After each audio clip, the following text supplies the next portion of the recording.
now it's time for me to show you the right top five.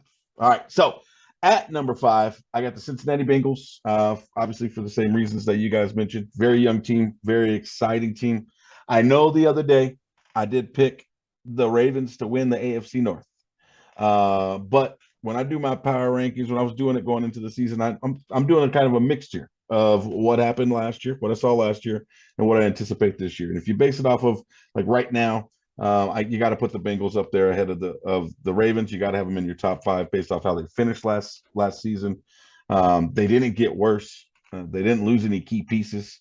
Not saying they got it, a lot better, but they didn't get worse. And, that's a good thing when you made it all the way to the Super Bowl. So I have them at number five. Again, young team, exciting. It'll be interesting to see if they can continue that momentum they finished last season with. At number four, I also have the Tampa Bay Buccaneers for the exact same reasons Justin mentioned. They got Tom Brady. They do have a very solid wide receiver core if they can get everybody back healthy. They got a solid defense. At the same time, I feel like if they get hit with a couple more injuries, because again, their offensive line has been hit pretty heavily the last week and a half or so, and they did lose a couple guys in the offseason to retirement and free agency. But I think they still have a chance right now. They got a puncher's chance because of what they do have. However, if that injury bug continues to hit them, like we talked about the other night, Justin, I could easily see them slipping down to the middle of the pack like Torrey has them currently. So, but right now, based off of what happened, last year and what we anticipate Tom Brady and that offense will be able to do, I don't think they're going to change much, no matter who the coach is. That's Tom Brady's offense. So I think that right now it warrants them being in the top five, but I could see them slipping if they get hit with any more injuries. At number three, I have the defending Super Bowl champions. I have the LA Rams. Like we mentioned, they didn't really, get exponentially better, but they didn't get worse either. They did lose Von Miller, but again, their defense was very solid before he came along. So I think they'll find ways to make up for the production that he provided to them. Torrey mentioned earlier Matthew Stafford's elbow. I think that is something to keep an eye on, and as long as it can hold up, they're going to be in the hunt to repeat this winter for sure, as much as I hate to say that. At number two, and I'm going to steal a line from Stephen A. Smith right now. How can you two be so disrespectful? Neither one of you gave the Kansas City Chiefs any props. All right, so this is where my future thinking came in. All right, and I know Justin, he's shaking his head. I've been telling them for the last 3 weeks, I think that Patrick Mahomes is going to be a better quarterback at the end of this year than he is to start this year. And it's because he doesn't have Tyreek Hill. He's going to have to trust his offense. He's going to have to trust his timing. He's going to have to trust receivers that he normally doesn't trust. He's going to have to stay on schedule, and he's going to have to trust his reads. He's still going to make some Mahomes plays, but there's going to be a lot more methodical offense. Like I mentioned to you last podcast, the Kansas City Chiefs had the most 10-play drives in the league last year, and that was with Tyreek Hill. So without them, I think that increases. They're going to have longer drives. They're still going to score points. I think they're going to score just as many points as they did last year. They're just not going to be in explosive chunk plays like they did last year.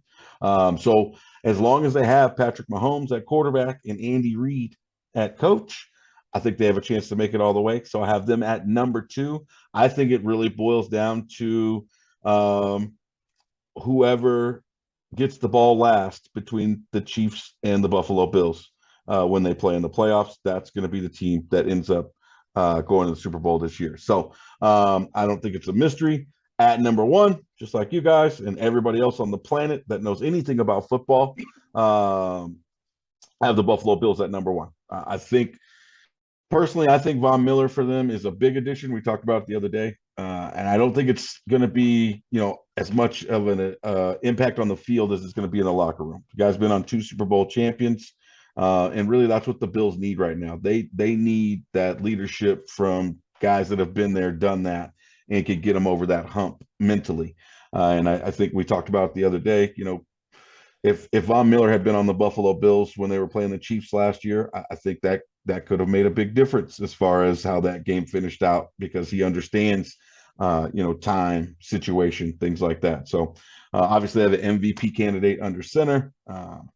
They just keep getting better and better on the passing game. I do want to touch on something Tori mentioned when you gave your top five, Justin, and he gave his reaction regarding their running game. Uh, Correct me if I'm wrong, but I do believe for the first 3 or 4 weeks, maybe even 5 weeks of last season, they were the number one rushing team in the league, and then just kind of went away from the run altogether. So I understand where you're coming from, Justin, where their running backs look good in the preseason, but I kind of have a feeling, as Tori mentioned, that when we get to the regular season, it's likely they're just going to go back to throwing the ball all over the yard because that's what they do best. So, but that's my top five, the correct top five. I would love to hear your reactions so I can shoot them down. Hard to disagree with much. I mean, we had our 1, 3, and 5 are identical. And if there's a team outside of my top five that I would put into the top five, it would be the Chiefs. So, I can't really argue that. I don't think losing Tyreek Hill is going to impact them the way people think. They got Marquez Valdez-Scantling, who I think is a poor man's Tyreek Hill. He's almost just as fast. He's a little bit younger, I think. And they obviously have other weapons as well. And they've got a young running back, Isaiah Pacheco, who I think is going to get a lot of playing time. He may even supplant CEH as their running back by midseason. So they've still got weapons. I do worry a little about their defense. I know it struggled early last year, and then the second half of the season they played really well. I'm just wondering if maybe they aren't going to be able to play that well this year. And the only other one is Tampa, which I kind of already addressed. They certainly could be top five. Their offensive line scares me. You have to have a good offensive line in this league, especially if your quarterback is 45 years old. Very true. I agree with that. All right, Justin, what do you think? Yeah, I mean, similarly, we have, we got four out of five the same here. The Chiefs, I got them right on the outside. They'd be my sixth team as of right now, followed by the Chargers. The thing is with the Chiefs, like Tori said, their defense, they struggled early. I'd be curious to see if they can replicate the end of season success that they had. A lot of that has to do with their coaching, and obviously they have one of the greats and Andy Reid. But just going to the run game, Isaiah Pacheco has looked great in training camps. You're hearing rave reviews. He's actually had some good film. But the Chiefs running game to me is a bit suspect. And MVS, yeah, he's as fast as Tyreek Hill, but Tyreek Hill's got that football instinct, that stuff that just can't be taught,